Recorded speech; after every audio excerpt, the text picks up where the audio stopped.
dari penelitian tahun 2014, seorang caleg kalau modalnya kurang dari 2M di tahun 2014 nggak akan mungkin terpilih. RI itu RI. Nah, yang menariknya adalah angka ini memang menurut saya ini ada baiknya juga di dalam konteks bahwa ekonomi kita ini kondisinya kan lagi konteks globalnya kan lagi nggak baik-baik aja. Sehingga pemilu ini bisa menjadi bagian kita untuk mendorong aktivitas ekonomi. Schooling aja, tapi tolong bedakan antara schooling sama learning.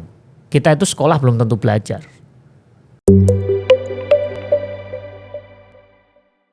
Assalamualaikum warahmatullahi wabarakatuh. Pemirsa, jumpa lagi bersama saya Rahman Ahadori. Di sesi kali ini kita akan membincang terkait dengan ekonomi dan pemilu. Sebagaimana kita tahu bahwa pemilu sudah dimulai, tahapan pemilu maksud saya sudah dimulai sejak beberapa bulan yang lalu. Hiruk pikuk dinamika masyarakat dan tentu para peserta pemilu sudah meramaikan agenda-agenda kemasyarakatan maupun di media sosial sudah cukup ramai.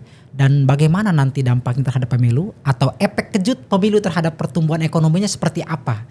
Sudah hadir bersama saya Bapak Teguh Dartanto, PhD. Assalamualaikum Pak Teguh. Waalaikumsalam warahmatullahi wabarakatuh. Nah, Pak Teguh ini merupakan Dekan Fakultas Ekonomi dan Bisnis UI. Beliau juga pengurus di Lembaga Perekonomian Nahdlatul Ulama. Pak Teguh, bagaimana Pak Teguh melihat hiruk pikuk suasana di Indonesia yang mulai ramai dengan suasana-suasana pemilu? Ya, ini suasananya kan ya agak-agak hangat-hangat lah ya. Akhir-akhirnya hangat-hangat, tapi saya rasa itu adalah bagian dari demokrasi ya. Dan memang itu ada sebuah proses kita berdemokrasi ya. Kita nikmati aja sih sebenarnya, asal tidak ada yang ribut-ribut dan saling asal jangan ada keributan dan kekerasan aja lah. Intinya kita nikmati aja proses demokrasi ini. Ya, Pak Teguh, tapi bagaimana soal agenda pemilu ini bisa berpengaruh nggak terhadap perekonomian kita, Pak Teguh? Saya rasa isu pemilu ini menarik ya. Saya itu melakukan penelitian ya. Saya anggapnya ini bahwa di tahun 2009, 2014 saya dengan teman-teman cukup intensif untuk melakukan penelitian terkait dengan dampak ekonomi dari aktivitas pemilu. Oke.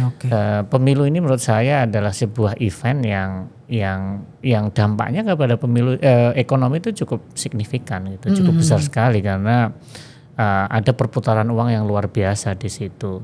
Tahun 2009 saya meneliti tentang itu, terus tahun 2014 saya selain meneliti dampak ekonomi pemilu, saya juga meneliti sebenarnya untuk jadi terpilih itu butuh modal berapa sih? Oh, sampai ke sana Pak penelitiannya. Sehingga kita bisa melihat sebenarnya dari modal itu kita bisa lihat sebenarnya orang itu akan mengeluarkan duit berapa sih caleg-caleg itu gitu loh. Sehingga kalau dilihat dari tahun 2023 2024 proses pemilu itu sebenarnya pemerintah itu sudah mengalokasikan dana yang luar biasa. Di tahun 2023 itu pemerintah sudah mengalokasikan untuk pemilu itu 11,5 triliun dan di tahun 2024 itu 15,87 triliun. Itu yang dari pemerintah aja. Padahal sebenarnya aktivitas pemilu ini sebenarnya yang mengeluarkan uang itu lebih banyak adalah para caleg itu sendiri. Para peserta pemilu. Para peserta pemilu itu sendiri. Kalau kita bisa hitung bahwa dari data menunjukkan bahwa yang tadi saya searching singkat ya, memang tahun 2024 ini saya nggak spesifik khusus untuk meneliti isu pemilu, tetapi dari DPR aja kita punya sekitar 9.917 caleg ya. Betul, RI itu ya. RI ya. Itu RI aja yang memperebutkan 580 kursi. Kalau di level provinsi kita memperebutkan 2.372 kursi. Sehingga pasti calegnya bisa jadi 10 kali lipat atau 15 kali lipat. Sedangkan di level kabupaten, kota itu ada 17.510 kursi yang diperebutkan. Artinya dari situ kita bisa melihat bagaimanapun semua caleg ini ya dalam pepatah Jawa ada jirba suki mawa beo. Artinya untuk mencapai sesuatu butuh modal gitu loh. Butuh modal, betul. Semuanya itu nggak hanya butuh kita butuh doa ya, dorongan anggaran agar bisa terpilih itu kan butuh biaya. Kalau dilihat dari hitung-hitungan saya itu dari penelitian tahun 2014 seorang caleg kalau modalnya kurang dari 2M di tahun 2014 nggak akan mungkin terpilih. RI itu RI. 2M. 2M itu minimum. Hampir yang jadi itu udah 2M itu paling minimum. Itu untuk belanja ya, alat untuk peraga kampanye. Kampanye ya untuk ya ketemu Macem-macem dapil macam-macam. Artinya itu 2014 itu hampir 10 tahun yang lalu. Artinya dan tentu tahun-tahun ini bisa mungkin naik. Dalam lebih mahal karena ada inflasi, ada yang lain. Mungkin bisa sampai 3M. Artinya saya pakai hitung-hitungan sederhana aja. Iya. Para caleg ini, seluruh caleg yang ada untuk DPR RI aja itu ini hampir pengeluaran yang ada itu sekitar, kalau saya hitung ya, ini sederhana aja, itu hampir 19 triliun loh. Dahsyat banget. Dahsyat banget. Karena ada 9.000 orang, 9.900 mendekati 10.000. Itu penelitian 2014. 14. Artinya saya pakai angka paling rendah aja lah. Ya. Di 2014 itu dari meneliti itu bahwa nggak ada kandidat yang kurang dari 2M itu bisa terpilih. Kalau metode penelitiannya ke lapangan apa gimana tuh? Saya menggunakan data yang ada dari KPU kan, semua caleg ini harus melaporkan biaya kampanyenya. Biaya kampanye, betul. Tapi itu paling itu kecil aja, yang dilaporkan itu lebih kecil daripada yang sesungguhnya. Betul. Yang sesungguhnya pasti lebih besar. Ya. Padahal itu pun yang dari hasil hitung-hitungan kita itu dengan probabilitas akan terpilih itu ketika sekitar 2M. Di bawah itu berat sekali. Oke. Sehingga kalau 2M dikali 9.900 itu udah 19 triliun. Potensinya. Itu hitungan 2014. Tentu sekarang beda lagi pasti. Iya, makanya saya mengambil angka yang kan nggak semua orang juga punya modal sampai 2M kan. Tapi saya rasa sih 2M itu sebuah angka yang mungkin para caleg itu paling ketawa gitu. Kita ngeluarinnya ber-MM Mas gitu. Iya. Nah, itu kalau dilihat dari misalnya dari pusat aja, itu potensinya udah hampir 19 itu tadi 19 M. Yeah. Kalau triliun gitu. Kalau kita melihat misalnya di DPRD aja, DPRD ini kan modalnya kemungkinan ya antara paling 400-500 M pada keluar lah. Pasti ya keluar untuk keluar. Itu kan potensinya hampir sekitar 12 triliun. Sedangkan kalau DPRD kota kabupaten itu nggak mungkin kurang dari 100 kan. Jumlahnya dahsyat sekali. Artinya memang ini kan pertarungan ya. Yang masuk dari caleg jadi caleg itu kan bisa 10 sampai, kalau di pusat itu satu kursi itu diperebutkan oleh 17 orang. Di provinsi biasanya nggak lebih tinggi. Gitu. Pantesan disebut pesta ya. Pesta ya, perebutannya itu luar biasa. Sehingga kalau hitung-hitungan saya, pemerintah tadi yang dikeluarkan pemerintah 2 tahun itu cuma 27 triliun, 27,4 triliun. Oke, selebihnya peserta itu mengeluarkan hampir 60 triliun. 60 triliun. Ini bukan angka main-main, ini kalau digerocokkan ke ekonomi ini dahsyat sekali ini. Betul. Dampaknya dahsyat sekali gitu. Walaupun memang nggak banyak yang ngaku. Iya, pasti. Tapi kan kita kalau di dalam penelitian kan kita kalau nggak ngaku ya kita cari cara yang lain. Bagaimana kita menghitung sebenarnya seseorang itu akan mengeluarkan duit berapa. Nah, yang menariknya adalah angka ini memang menurut saya ini ada baiknya juga di dalam konteks bahwa ekonomi kita ini kondisinya kan lagi konteks globalnya kan lagi nggak baik-baik aja. Sehingga pemilu ini bisa menjadi bagian kita untuk mendorong aktivitas ekonomi. Ya kita lihat kan sebenarnya kemarin pengumuman BPS, perekonomian kita tumbuhnya kurang dari 5%, biasanya 5%, udah kurang dari 5%. Sehingga pemilu ini saya rasa bisa menjadi pendorong lah. Oke. Karena kan pasti pemilu ini sekarang pasti banyak lah untuk belanja pasti kan percetakan, spanduk, belum turun ke masyarakat. Iya, mobilisasi massa itu kan butuh aktivitas ekonomi yang real di masyarakat itu. Ya. Tapi ada temuan-temuan masyarakat yang menyatakan bahwa di pemilu sekarang itu cenderung berbeda. Kalau dulu mendekati masa-masa kampanye orang sudah turun. Ini sama sekali belum ada yang turun ke bawah, caleg ya, konteksnya caleg.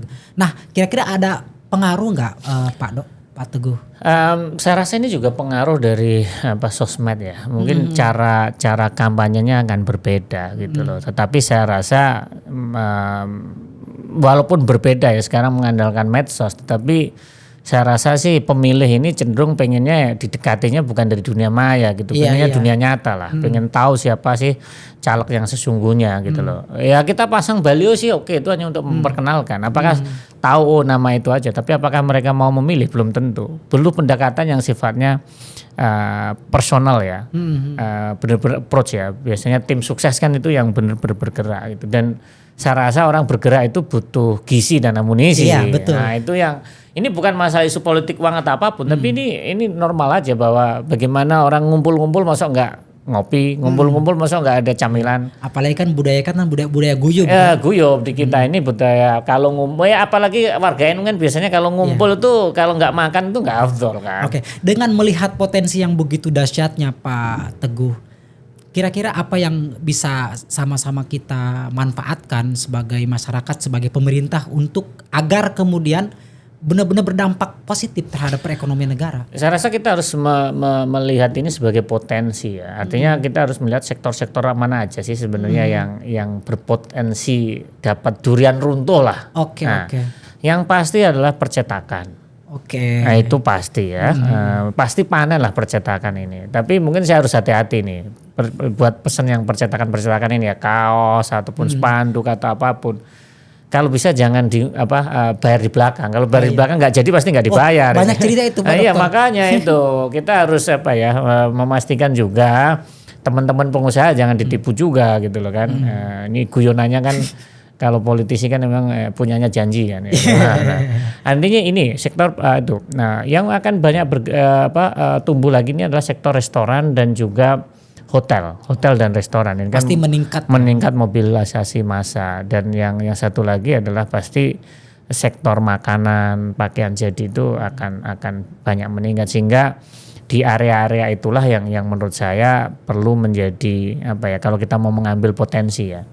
Ini akan menjadi potensi yang luar biasa, ada duit yang luar biasa yang berputar di situ gitu loh. Iya. Dan banyak sekali laporan di masyarakat bahwa sejak musim pemilu atau tahapan-tahapan pemilu memang sudah cukup ramai, apalagi yang agenda-agenda di hotel dan lain-lain ya. Tapi mungkin yang juga jadi pertanyaan ini, berarti kan dengan angka itu Pak Teguh sendiri melihatnya potensi terhadap dunia usaha cukup positif ya. Yeah.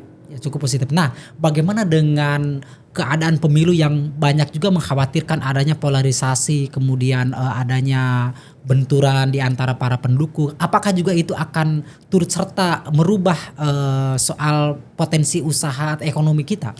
Ya karena sebenarnya kalau caleg sih kan mereka pasti akan semakin jor-joran ya kalau ada suasana semakin panas. Tetapi dari sisi pengusaha mungkin kalau pemilu polarisasi yang tinggi dan juga mungkin gontok-gontoknya tinggi, ini juga membuat kekhawatiran para pengusaha lah untuk memanfaatkan momentum ini gitu kan. Bisa jadi karena khawatir ini nanti gimana kita investasi atau nanti jangan-jangan ini pemilunya rusuh atau apapun itu. Saya rasa sih bolehlah gontok-gontokan, tapi saya rasa pengalaman kita di 2014 dan 2019 kita lulus lah dengan polarisasi yang luar biasa di 2019.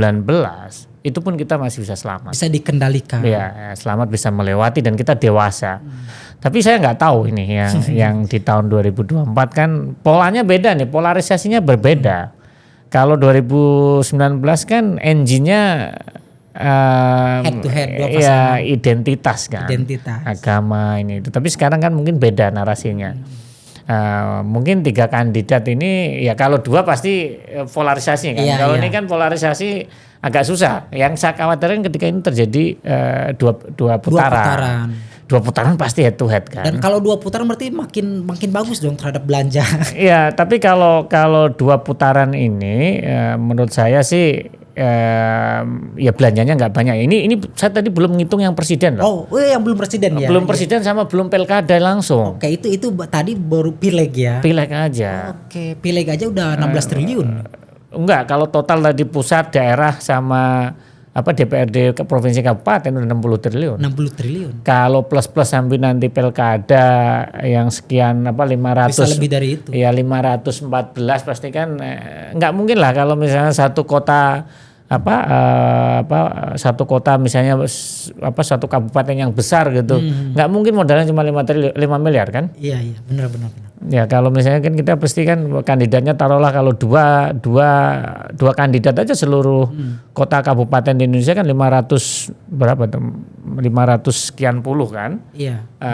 Itu kalau kandidatnya 2 kita akan punya 1.100 lebih gitu loh. Oke, jadi tadi kan soal kekhawatiran para pengusaha yang mana pemilu ini khawatir terjadi polarisasi sehingga yang tadinya mau berinvestasi ditunda. Tapi kalau Pak Teguh sendiri melihatnya potensi-potensi masih bisa dikendalikan ya? Saya rasa sih kita cukup dewasa lah. Dewasa bahwa ini yang kita terima kasih juga masyarakat kita gitu loh. Walaupun kita terpolarisasi, tetapi walaupun mungkin sembuhnya cukup lama ya, tetapi nggak menimbulkan sesuatu yang merusak gitu loh, kekerasan itu yang kita sangat-sangat hindari ya. Saya rasa sih masih cukup lah bisa dikendalikan dan saya juga meneliti gitu pengaruh terhadap investasi seperti apa. Memang pada masa-masa persiapan pemilu sebelum pemilu ini investasi itu rata-rata turun.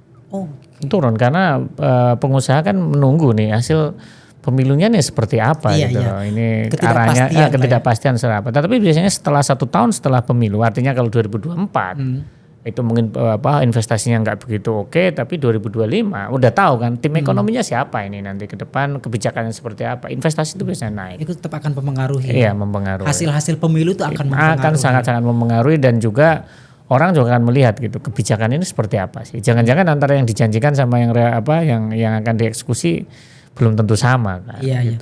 Pak Teguh tadi sudah dimention bahwa yang dihitung 60 triliun itu baru bicara soal pileg. Nah, bagaimana dengan pilpres? Potensi-potensi belanjanya ada di mana saja?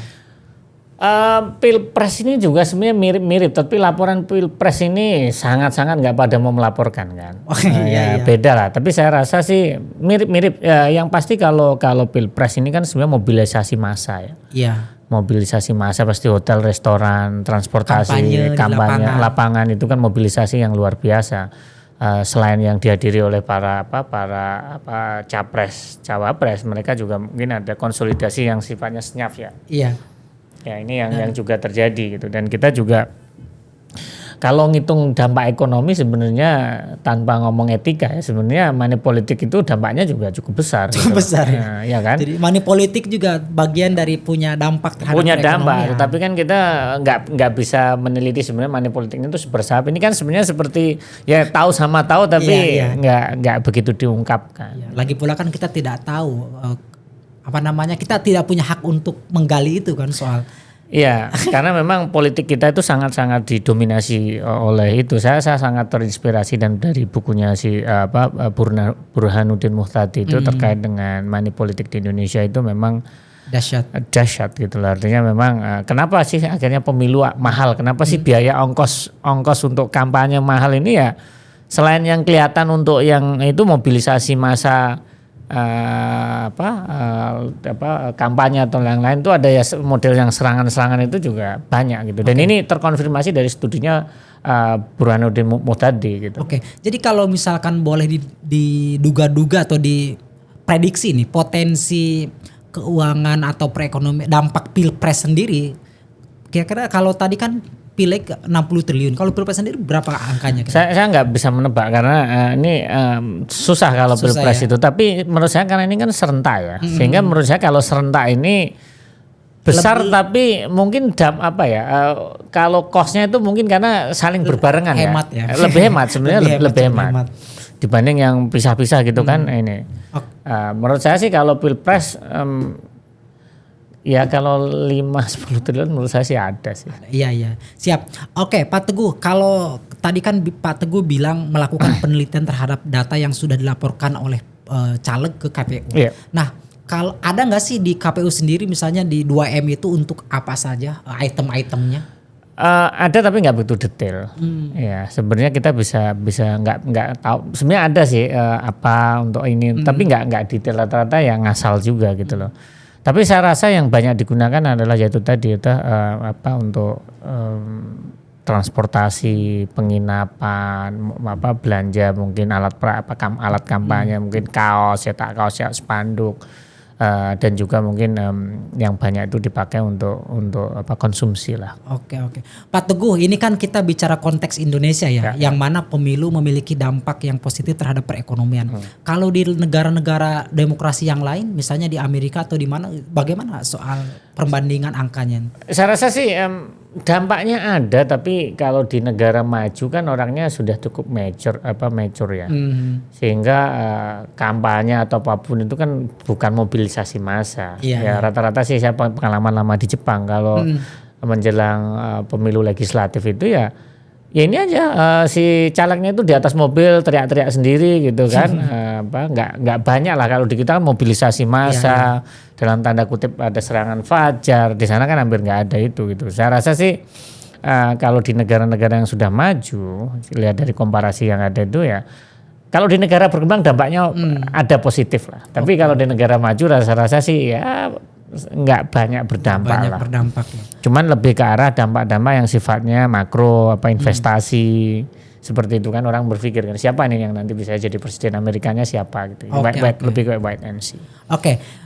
Pak Teguh, kalau tadi kita bicara soal dampak perekonomian, dampak pemilu terhadap perekonomian kita, yang mana itu melibatkan para peserta pemilu. Nah ini saya juga pengen minta pendapat Pak Teguh nih kaitannya dengan bagaimana agar kemudian kita kan maaf ya, banyak data yang menyatakan bahwa ketika dia gagal jadi caleg, dia jadi orang gila karena dana yang dikeluarkan cukup besar tapi akhirnya dia tidak jadi juga gitu. Nah mungkin ada pesan-pesan dari Pak Teguh sebagai ekonom yang agar dia tidak rugi secara materi misalnya ya, agar pengelolaan dia sebagai caleg itu tidak benar-benar merugi gitu.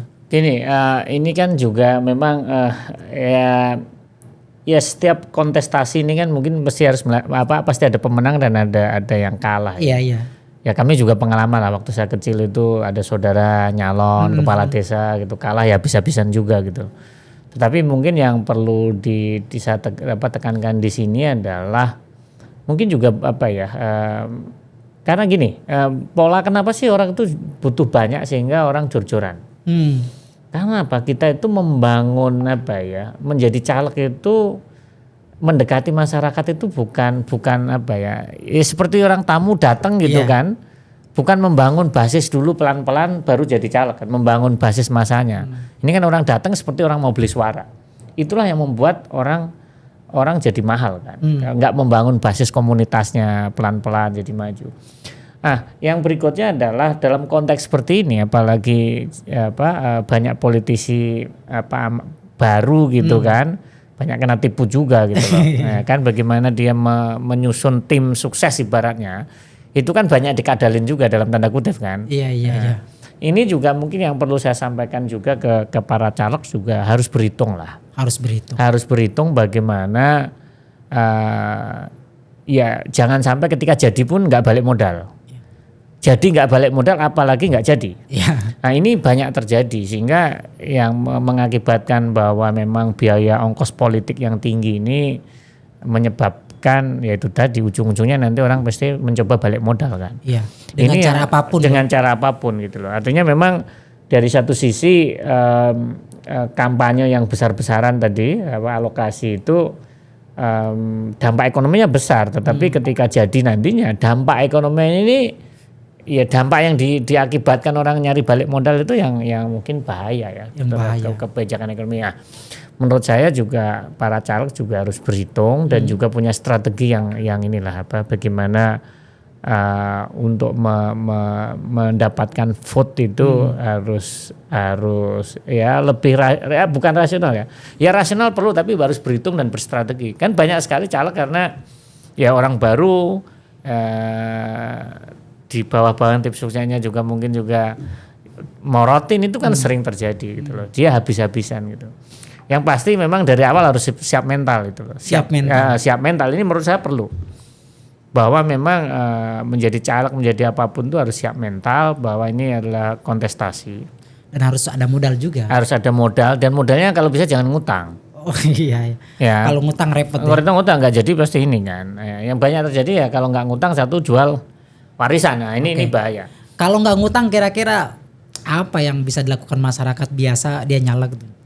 Ya menurut saya gini, nyalek itu kan sebenarnya politik ini kan sebenarnya kerja untuk masyarakat. Ya. Artinya saya rasa sih kalau nyalon menjadi calon legislatif ataupun itu harusnya orang-orang yang sudah selesai dengan dirinya. Bukan menjadi calon jadi legislatif itu bukan pekerjaan gitu. Orang nggak nyari pekerjaan gitu, nggak ada kerjaan yang lain, nggak punya pekerjaan yang tetap terus nyalon gitu. Iya. Ada juga yang seperti itu. Ada yang seperti itu. Saya rasa kita pengen bahwa para calon legislatif ini adalah orang-orang yang memang udah selesai dengan dirinya dan memang mengabdikan dirinya untuk menjadi calon legislatif untuk membuat perubahan dan perbaikan dari sisi legislasi. Kalau misalnya mau seperti itu, harusnya kan memang orang-orang yang memang punya akar yang kuat di bawah ya. Ya artinya membangun basis masanya kan harus dari bawah dulu. Harusnya kita start dulu dari DPRD. Di akar rumput ya. Akar rumput. Habis itu ya setelah kuat naik lagi ke atas gitu kan. Nah, di kita ini nggak banyak seperti itu gitu loh. Nah, tapi saya rasa seiring perjalanan waktu bahwa orang juga menyadari politik itu adalah pengabdian. Artinya memang mau nggak mau dia harus orang-orang yang mau membangun, merawat akar rumput itu penting ya. Dan ya tapi ya memang inilah yang mungkin saya juga sedih gitu loh. Kita orang-orang yang membangun di akar rumput itu kadang juga kalah dengan serangan fajar. Iya, kalah dengan yang punya uang. Ini yang menurut saya tapi ini sebagian dari proses ya, proses demokrasi. Tapi saya rasa pelan-pelan kalau kita semakin menyadari bahwa demokrasi itu harus dibangun dengan etika yang baik lah, bukan dengan cara-cara seperti itu. Tapi saya rasa sih semakin ke depan kita semakin dewasa, masyarakat juga nggak menuntut ini seolah-olah suara ini kayak barang dagangan gitu. Iya. Nah Pak Teguh, dengan melihat potensi yang disebutkan di awal oleh Pak Teguh sendiri, ini Pak Teguh masih optimis ya bahwa perekonomian Indonesia 2 tahun ke depan masih stabil ya? Saya rasa sih kita nggak hanya setahun 2 tahun ke depan, tapi saya sih yakin bahwa perekonomian kita ya buruk juga enggak, luar biasa juga enggak. Bahwa kita kan ya kalau dalam bahasa ini so-so lah gitu loh, maksudnya ya around 5% lah cukup bagi saya, dan lebih dari itu kelihatannya berat. Tapi kan sekarang kita tahu ada politik global yang juga mempengaruhi kita, misalnya Palestina, Israel, terus Rusia, Ukraina, apa gitu juga. Itu sangat-sangat berpengaruh terhadap Indonesia gitu, karena global tension ya. Artinya nggak hanya Rusia dan Ukraina, Cina dengan Amerika, itu juga tensionnya luar biasa. Ini yang menurut saya ini juga menjadi berdampak ke Indonesia gitu. Tetapi saya rasa sih kita harus akui bahwa perekonomian kita ini cukup tangguh lah, resilient terhadap hal seperti itu gitu loh. Artinya karena apa? Kita punya size ekonomi kita cukup besar. Indonesia punya penduduk 270 sekian juta orang, dan kita masih usia muda yang butuh konsumsi, butuh ini. Saya rasa terkait dengan, saya tetap optimis ya ke depan ya. Ekonomi kita insya Allah akan resilient, dan juga saya nggak berharap ataupun prediksi kami, ramalan kami nggak akan luar biasa sampai 6-7%. Mungkin di round 5%. 5% tuh masih mungkin ya. Masih mungkin. Iya. Ya artinya pemilu punya dampak yang positif, tapi ada faktor lain juga faktor yang kemudian lain mempengaruhi pertumbuhan ekonomi di Indonesia. Dan kalau nggak ada pemilu mungkin malah lebih susah lagi kan. Lebih susah lagi. Iya, karena pemilu ini kayak orang membelanjakan duitnya gila-gilaan. Tapi kan COVID kita berhasil. Iya, COVID kita berhasil. Artinya kita, makanya itu, kita punya pengalaman COVID, kita punya pengalaman krisis 98, membuat ekonomi kita ini tangguh, tapi ya segitu-segitu aja. Segitu-gitu aja. Enggak langsung habis sembuh langsung luar biasa, enggak juga. Kita di 10 tahun terakhir tuh pertumbuhan ekonomi itu pernah nyampe 6% nggak sih? Enggak. 5 aja. Ini sejarah ya. Ini saya baru nulis juga mengenai white paper mengenai navigating dari Indonesian economy untuk menuju 2045. Sejarah kita menunjukkan bahwa kita pernah punya pertumbuhan ekonomi 7,5% rata-rata. Itu tahun 70-an sampai tahun 1979. Itu 50 tahun lalu. Nah, setelah itu 80 sampai sebelum krisis itu sekitar 6,4, 6,3. Apa penyebabnya? Ya, itu pengalaman tuh. Setelah krisis sampai sekarang rata-ratanya 5,3. Iya. Nah, kenapa seperti itu? Gini, Kenapa tahun 70-an bisa tumbuh sampai 7,5%? Karena basisnya kecil. Oke. Ya artinya kalau dulu misalnya cuma 500 US dollar per kapita per tahun, kalau numbuh 10% kan baru cuma 550.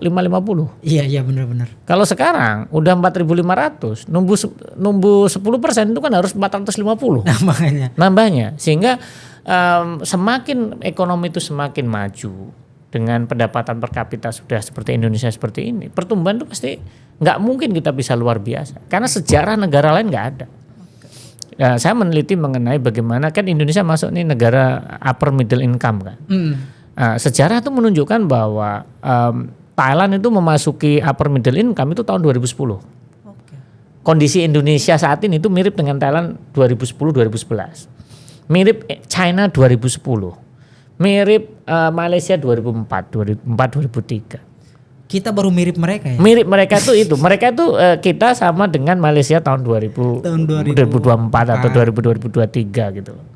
2024. 2004. Artinya apa? Mereka secara ekonomi lebih baik. Dan setelah itu ketika Malaysia setelah upper middle income rata-rata sekarang cuma 2,9 loh selama 19 tahun terakhir. Dengan melihat kondisi seperti ini apa yang mesti kita lakukan? Artinya gini, kalau selalu ngomong ya, bagaimanapun ekonomi itu harus didorong adalah saya selalu fokus harus berpikirnya jangka panjang. Pemilu, konsumsi atau investasi itu hanya sifatnya jangka pendek, jangka menengah. Tetapi bagaimanapun juga agar kita bisa tumbuh dan bisa luar biasa, manusianya. Artinya Presiden Jokowi sudah membangun infrastruktur, the next-nya itu harus membangun manusianya. SDM-nya. Karena ini data-data saya juga menunjukkan bahwa SDM kita memang ketinggalan. Jadi jauh sekali. Dan kalau mau tumbuh lebih tangguh, lebih berkelanjutan, SDM. Oke, jadi Pak Teguh mau bilang bahwa 10 tahun di era Jokowi kan infrastruktur sudah cukup bagus. Nah, sekarang kita sama-sama bangun SDM. Gitu ya. Perlu upaya yang serius. Walaupun semua pemerintahan selalu klaim kita membangun SDM bla bla bla. Tapi yang benar-benar serius itu harus dilakukan. Belum terwujud. Kalau kita melihat hasil tes apapun, ini sebagai contoh ya. Ini saya belak-belakan aja selalu ngomong bahwa kita kan pengen jadi negara OECD ya, negara itu bagian dari OECD. Kalau kita lihat kemampuan belajar matematika dan bahasa, berhitung dan membaca, itu agar kita mencapai rata-rata OECD, itu butuh kemampuan berhitung kita butuh 43 tahun. 43 tahun. Kalau untuk kemampuan membaca menulis butuh 73 tahun. Biar sesuai dengan standar itu. Iya, rata-rata OECD. Itu kalau kita mengikuti pola yang kita lalui. Tetapi yang terjadi ya perlu, makanya kalau untuk mempercepat itu kan perlu ada usaha yang luar artinya biasa. Artinya bisa lebih cepat, bisa melambat. Ya kalau mau lebih cepat kamu harus benar-benar very serius gitu. Dan yang menarik lagi di Indonesia itu satu. Yang satu lagi adalah di Indonesia itu gap antar daerah itu kualitasnya jauh sekali. Kalau Jakarta sekian. Ya, salah satunya contoh ini ya mungkin bedanya anak sekolah di Magelang sama di Donggala itu 5 tahun. Artinya apa? Sama-sama lulus misalnya SMP atau SMA, kemampuan anak masih Magelang itu lulus SMA ya kemampuannya setara dengan 12 tahun. Iya. Di Donggala itu di -5. Kemampuan membaca, menulis, memahami itu. Ini kan jadi isu besar gitu. Dan itu tidak terjadi di negara berkembang lain. Terjadi juga tapi nggak separah Indonesia. Vietnam luar biasa. Vietnam itu adalah salah satu best. Kalau kita mau meniru, kenapa Vietnam bisa seperti itu? Nah ini yang mungkin juga perlu adanya komitmen yang luar biasa dari pemerintah ke depan. Karena kita kan selalu mendorong ayo sekolah. Iya. Schooling aja. Tapi tolong bedakan antara schooling sama learning. Kita itu sekolah belum tentu belajar.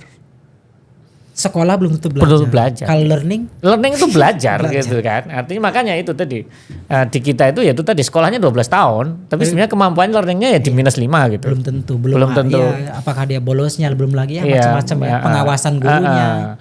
Artinya memang ke depan ini pemerintahan siapapun itu harus benar-benar komit terhadap kualitas SDM. Kualitas SDM dan benar-benar ada kayak ini tuh kayak seperti kalau di kemiskinan tuh ada tim nasional percepatan ini ya penurunan kemiskinan, ada tim stunting. Pendidikan menurut saya perlu. Ada sebuah tim yang benar-benar serius memperbaiki ini. Gitu. Tapi banyak tokoh yang juga optimis di 100 tahun Indonesia SDM kita akan unggul. Gimana Pak Dekan? Saya mungkin punya pendapat berbeda. Saya menulis white paper ya bersama LPM. Saya ngomong bahwa kita nggak menurut saya kita nggak perlu terobsesi yang luar biasa menjadi Indonesia high income country. Karena hitung-hitungan saya nggak belum bisa. Ketemu di angka 100 tahun itu. Belum. Kita masih tetap harus berusaha. Berusaha sekuat tenaga pun kalau nggak ada reformasi yang besar-besaran di SDM nggak mungkin. Nah, kita ini selalu berpikirnya kan nanti 100 tahun kita unggul. Padahal untuk bisa negara maju, unggulnya tuh harus sekarang dulu. Apa SDM-nya unggul baru bisa nyampe ke sana. Karena apa? Untuk menjadi high income country atau negara kaya di 100 tahun itu butuh pertumbuhan 5%. 5% dari sekarang sampai tahun 2044 atau 2045. Itu hampir nggak mungkin karena sejarah negara lain tuh nggak ada yang seperti itu. Malaysia cuman sejak dia seperti Indonesia itu tumbuh cuman rata-rata 2,9. Padahal mereka negara kecil ya. Iya. Terus Thailand itu malah sekitar 1%, 1, hanya Cina dan Korea Selatan yang bisa seperti itu. Korea Selatan itu tahun 1988. Itu sama dengan Indonesia saat ini. Waduh. Jadi Indonesia hari itu 98-nya Korea Selatan. 88. 88. Nah, ya Tuhan. 2010-nya Cina, 2010-nya Thailand, 2004-nya Malaysia. Saya semakin sadar bahwa kita ini memang benar-benar belum maju. Iya, artinya itu. Tetapi makanya ini kan, memang salah satu yang selalu narasi yang sekarang ini kan visi Indonesia 2045, Indonesia negara maju ini itu. Tetapi saya rasa ini bagus untuk memberikan spirit. Tetapi jangan sampai ini membuat orang malah terlena. Seolah-olah bahwa mimpi Indonesia kaya 2045 itu ya kamu tidur aja tercapai tuh, nggak mungkin. Seolah-olah begitu kan. Begitu. Gitu. Jadi kita euforianya cukup tinggi sementara tidak melihat data-data yang ada. Tapi saya lebih ingin tahu sebenarnya kan temuan-temuan Pak Dekan ini sudah banyak ya. Kaitannya dengan pertumbuhan ekonomi, kemudian prediksi-prediksi ekonomi di Indonesia ke depan. Sudah pernah belum sih disampaikan ke stakeholder terkait? Sudah sebenarnya. Ya, saya sih sekarang awal-awal saya lebih banyak menulis untuk keperluan jurnal ya, jurnal untuk komunitas akademik gitu. Tapi lama-lama saya juga berpikir bahwa informasi temuan yang seperti ini butuh disampaikan ke publik dalam konteks mungkin bahasa yang lebih sederhana.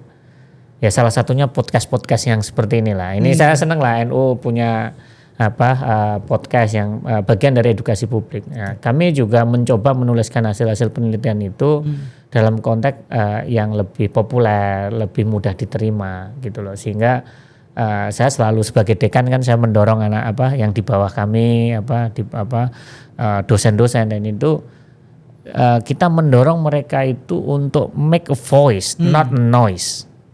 Ya. Make a voice. Voice, not noise. Noise. Voice itu artinya apa? Anda ngomong di publik silahkan tapi harus berdasarkan evidence. Harus berdasarkan data. Nggak boleh ngasal. Iya. Nah, kalau ngasal nanti kamu make statement jadinya noise. Itu yang sebenarnya kita pengen dorong dan LPM FEBW kemarin melaunching sebuah white paper yang cukup bikin heboh juga gitu. Karena mencoba memberikan alternatif narasi bahwa mengingatkan gitu loh, Indonesia 2045 itu sesuatu yang harus diperjuangkan, bukan take for granted, artinya bukan sesuatu yang kita pasti ke situ. Gitu. Iya. Ini yang saya khawatir juga gitu, makanya kami di pendidikan atau di dunia akademisi mencoba menyuarakan bahwa wake up call gitu, artinya mengingatkan semua orang bahwa kalau Anda punya mimpi itu nggak bisa seenaknya gitu loh. Artinya harus berusaha keras yang luar biasa. Saya selalu pakai joke gitu. Untuk punya mimpi itu gampang, cukup tidur kan. Iya. Kalau pengen mengejar mimpi bangun. Tapi kalau mewujudkan mimpi, you have to kerja keras yang luar biasa untuk mewujudkan itu. Wah, luar biasa nih masalah ekonomi. Ternyata memang masih banyak PR ya. Tapi tentu bicara ekonomi kan kebijakan-kebijakan pemerintah juga sangat diperhatikan. Misalnya Sri Mulyani kan sudah banyak membuat kebijakan-kebijakan yang secara pertumbuhan dampaknya cukup baik terhadap ekonomi. Atau ke depan kebijakan ekonomi yang seperti apa Pak Dekan yang perlu diperhatikan oleh pemerintah 5 tahun ke depan? Saya rasa kita harus berpikirnya bahwa kalau kita selalu ngomongin setiap zaman ada orangnya, setiap orang ada zamannya. Oke. Setiap zaman ada kebijakannya dan setiap kebijakan ada zamannya juga. Artinya yang dibutuhkan adalah jangan sampai resep yang sama diulang-ulang. Oke. Kita sekarang udah masuk di upper middle income country. Artinya kebijakan-kebijakan ini berbeda. Karena ya makro kebijakan yang selama ini kan makro ekonomi gitu, itu oke. Untuk menjaga stabilitas. Tapi yang sekarang yang dibutuhkan adalah kebijakan-kebijakan yang sifatnya kecil dan spesifik. Tadi SDM, ini itu. Nah, salah satu yang mungkin perlu kita dorong adalah bagaimana kita mendorong ini bukan kebijakan ekonomi yang perdagangan atau itu, tapi lebih condong bagaimana kita yang perlu kita dorong adalah memberikan perlindungan buat para pekerja. Perlindungan buat para pekerja. Ya, artinya gini, pengen mendorong adalah semua orang bisa bekerja keras tanpa cemas. Oke. Artinya apa? Selama ini kan yang dibutuhkan masyarakat itu apa sih? Stabilisasi harga yang mungkin ya naik tapi ya masih terjangkau. Yang kedua adalah orang itu apa sih? Butuh kerjaan. Lapangan kerja. Mau UMKM apa itu sebenarnya orang kalau ada pilihan kerja. Karena kita selalu berpikir wirausaha. Iya. Kewirausahaan atau keterpaksaan. Iya kan? Yang orang memang pengen berusaha ya didorong berusaha, tapi yang memang terpaksa berusaha sebenarnya dia pengennya kerja, tapi nggak ada. Ya, saya pengen menyampaikan ini kenapa saya pengen mendorong bahwa ke depan ini perlu memberikan perlindungan lebih kepada tenaga kerja agar mereka bisa inovatif, produktif. Karena apa? Sektor informal kita itu cukup besar. Hampir 60% semua orang bekerja di sektor informal. Sektor informal itu kan siapa? UMKM itu. Iya, UMKM itu kan penghasilannya nggak tentu. Iya, nggak tentu. Terus nggak ada perlindungannya kan? Nggak ada perlindungannya. Nggak ada pensiun, nggak ada. Betul. Nggak ada jaminan. Nggak ada jaminan. Penuh ketidakpastian. Nggak ada misalnya kalau kecelakaan kerja seperti apa, kalau nanti mendadak mati gimana. Kalau kesehatan kita punya lah, banyak yang sudah di-cover kan. Iya. Tetapi kalau kayak gitu gimana? Orang bekerja kan was-was kan? Iya. Pasti Pak. Iya kan? Maksudnya orang dagang bakso di pinggir jalan itu resiko apa? Ketabrak orang lain itu kan. Nah, yang perlu dipikirkan bagaimana negara ini memberikan, kan nggak bisa ngasih pekerjaan formal nih. Ya negara harus minimal memberikan perlindungan lah. Perlindungan terhadap kecelakaan kerja sama kematian aja. Itu di awal itu mungkin itu. Karena apa? Kalau misalnya orang didapat jaminan kecelakaan kerja maupun jaminan kematian, mereka itu mau berusaha lebih. Nah toh mikir nanti kalau ada apa-apa dengan saya, anak saya masih ada yang nanggung. Iya. Keluarga masih bisa makan. Paling tidak pikiran itu yang muncul ketika itu dilakukan. Artinya kalau misalnya mau mencoba memulai usaha, itu kan orang nggak khawatir. Nanti kalau ada apa-apa, anak saya masih ada yang bisa nanggung gitu loh. Oke. Artinya memang kita kebijakan ekonomi ke depan ini memang sifatnya mungkin udah berbeda gitu. Lebih yang sifatnya mikro. Jangan diulang-ulangi lagi. Iya, kita punya zaman yang berbeda, kondisi yang berbeda harus berbeda dong. Nah, yang pertama itu ya tadi kan pendidikan, yang kedua adalah memberikan perlindungan pekerja informal. Karena biar mereka tenang, bisa bekerja keras tanpa cemas. Kalau bisa keras kan bisa inovatif, bisa produktif kan. Betul. Bekerja keras tanpa cemas. Wah, ini seru ini. Ya, yang berikutnya adalah memang ke depan kita harus berpikir mengenai mendorong ekonomi yang itu kan yang lebih berkelanjutan lah. Bagaimana isu-isu mengenai climate change ini memang penting. Ini yang mungkin perlu dipikirkan. Kalau ditanya sekarang saya juga nggak tahu. Tetapi yang pasti ke depan kebijakannya harus berbeda karena konteksnya berbeda. Indonesia juga sudah berbeda. Kita butuh kebijakan-kebijakan sifatnya yang benar-benar kecil-kecil, yang lebih konkret, yang kecil-kecil, yang benar-benar yang detail. Bagaimana mendorong satu SDM-nya lebih baik. Yang kedua, bagaimana orang yang bekerja ini semakin inovatif, semakin produktif. Dan itu hanya bisa kalau kita memberikan perlindungan sosial kepada mereka. Oke, siap Pak Dekan, Pak Teguh. Terima kasih atas kesempatannya. Mungkin terakhir nih harapan Pak Teguh sebagai ekonom, sebagai peneliti, sebagai akademisi terkait dengan pemilu kita di 2024 ini agar punya dampak yang cukup baik terhadap suasana perekonomian dan kebangsaan kita. Silakan Pak. Gini ya, ya ini kan dalam konteks kontestasi politik seperti ini itu memang sangat-sangat perlulah menjaga kondusivitas dari pemilu ini sendiri gitu loh. Artinya kegaduan, ya orang retorika ataupun perdebatan itu oke. Tapi jangan sampai membuat masyarakat kita terbelah. Dan juga jangan sampai banyak mengeluarkan statement-statement yang mengundang dan yang kedua atau statement-statement yang membuat investor atau dunia usaha itu semakin khawatir. Saya rasa dunia usaha itu kan butuh kepastian. Sehingga kita berharap para kontestan ini capres cawapres beradu gagasan lah. Ya, beradu gagasan bagaimana membuat Indonesia lebih baik, ekonomi lebih baik dan juga jangan terlalu over promise lah. Karena janji-janji itu biasanya memang ya jarang yang melebihi lah, rata-rata diskon lah kan. Nah, itu sih saya rasa sih itu sih menurut saya dan kita juga gak aja capres-capres sebagai warga negara juga bagaimana juga bisa menjaga dan mengawal demokrasi ini bisa berjalan dengan baik dan menghasilkan wakil rakyat, kepala daerah dan juga presiden yang memang benar-benar bekerja untuk rakyat. Siap. Itu aja mungkin adanya. Makasih. Assalamualaikum warahmatullahi wabarakatuh. Waalaikumsalam warahmatullahi wabarakatuh. Pemirsa Suara NU, demikian perbincangan kami dengan Pak Dekan Teguh Dartanto PhD.